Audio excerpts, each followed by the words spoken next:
So பிரதமரின் ஃபசல் பீமா யோஜனா அப்படிங்கிறது என்னன்னா, பயிர் காப்பீட்டு திட்டம்.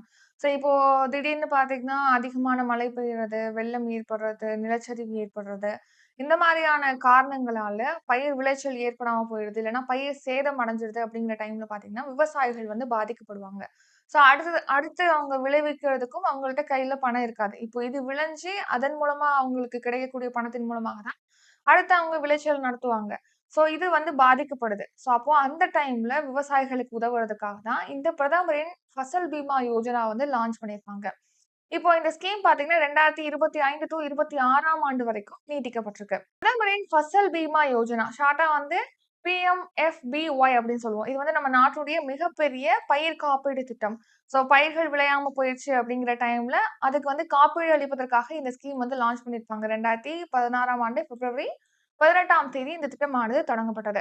ஸோ இந்த திட்டத்த வந்து மத்திய வேளாண் மற்றும் விவசாயிகள் நல அமைச்சகம் தான் செயல்படுத்துது. அதாவது ministry of agriculture and farmers welfare தான் வந்து இத செயல்படுத்துது.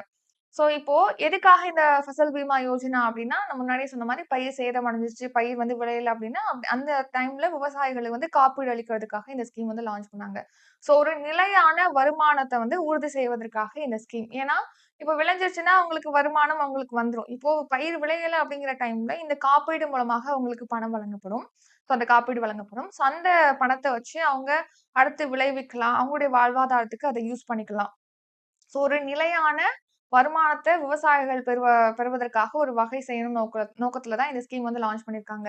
பயிர் விளையல, பயிர் வந்து பாதிக்கப்பட்டிருக்கு அப்டின்னா, அந்த டைம்ல உதவி வழங்குவதற்காக இந்த ஸ்கீம் வந்து லான்ச் பண்ணியிருக்காங்க.